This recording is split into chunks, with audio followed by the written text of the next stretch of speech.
if you go from here, see what we have understood about the examination is that it's very temporal in nature, right? Most of us go phase wise. You think I'll prepare for prelims, then I'll go for mains, then I'll go for interview, but that's not the case. And the challenge is that each phase has a different skill set that is required. But overall, like when I say temporal, it's basically going from pre to mains to interview, right? And this is how everyone prepares, right? Even some of your friends who have qualified for mains this time may not be as well prepared for mains, but now if you do not do what we are planning to do in the next 6 months, you will probably go behind prelims with a vengeance, right? You will do everything for prelims, and probably you will clear prelims also, right? But if you're clearing prelims and if you're not in a position to leverage what you are doing for mains, and next year even more important, because next year I think the number of days is the least in the last 5-10 years between prelims and mains. Even this batch has a time shortage because of election. The exam was delayed, so even this batch is experiencing difficulty. But the next batch of students who will write mains is going to have a completely different set of challenge, right? So each phase requires a different set of challenge, skill set. Like at prelims, you are expected to have knowledge with respect to solving PYQs, solving MCQs, and having factual information, having ability to eliminate. In mains, the aspiration is to write subjective answers, right? At interview, it is your ability to respond to a question in 5 seconds. Is everything connected? Yes, it is, right? Because how you consume now, I think one of the advice that we give people who are writing mains this year is to start with paper 1, because it has geography and modern history, which is an extension of prelims, right? So since it's a temporal nature, and most people are going in a linear way when they are preparing, they are trying to finish one, then move on to the next one, and then move on to the next one. And I don't think that will work. See, even from an interview perspective, as and when you qualify for interview in 2025, you will not be able to change your personality towards it overnight. And most of the students who are in that phase are usually not socially very accustomed to speaking to senior people. They are not confident about their communication skills. They may be able to write an essay on any topic, but if you ask them specifically a question, the time that they take to process that question and communicate that is completely different, right? So we increasingly see situations where at the interview phase, students are not confident to appear for the interview. And communication skill, like any other skill, is not something that you can build overnight. It's something that you will have to cultivate. It is something that you will have to train yourself, right?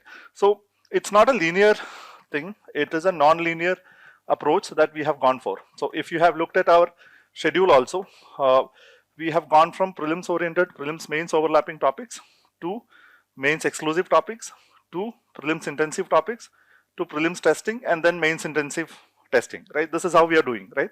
So again, see, the problem with any program today is that there are a lot of alternatives, and you will be constantly challenging yourself, is this the right way to do?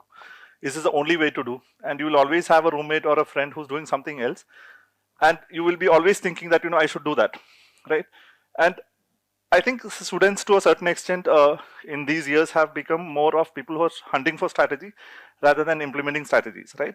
So you're constantly moving, so it has to be a linear thing, right? And the prelims mains interview is largely based on the same syllabus.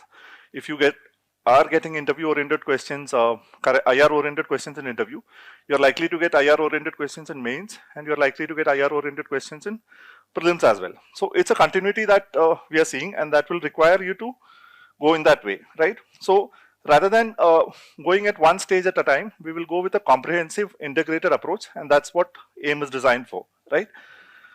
Other than that, I think so in this angle, I would also say that it's not just static topics or current oriented topics, right? Now we are also increasingly seeing that there are current oriented questions from static concepts and static questions from current oriented issues, right?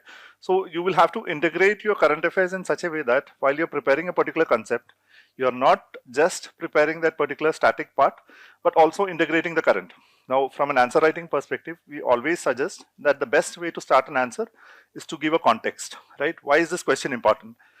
Because we want you to compliment the evaluator by saying that you have asked a great question. You're connecting it to the current relevance. So The nature of preparation is non-linear, it's static current integrated, and now I have a couple of students who come to us for MTS guidance, right? So we always ask them that, how would you have expected this scenario to be different? And that is what you should also be thinking about yourself, because you are having a relatively relaxed phase right now because you're not writing mains.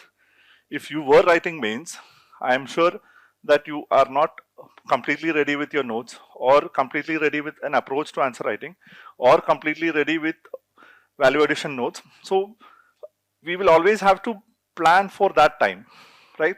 We will have starting for prelims mains oriented preparation from June, right? In June we will want to be in that position that we make the best use of that opportunity, right? Now at mains phase, it is not just the knowledge, it is also the ability to complete a paper. This is very challenging because many of you would have written answer writing, but mostly it will be in the context of one answer at a time, right?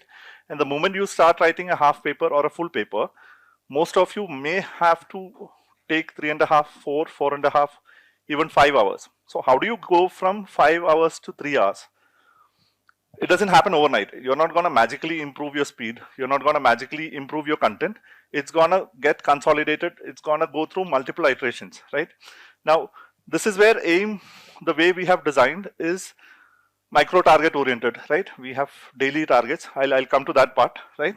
So, other than that, I think what we will do is that in the various consolidation phases. Now, if you look at from an assignment perspective also, if we have given you 4 weeks for polity, in the first week, there is an assessment test, which is based on whatever syllabus has been completed in those 1 week, right?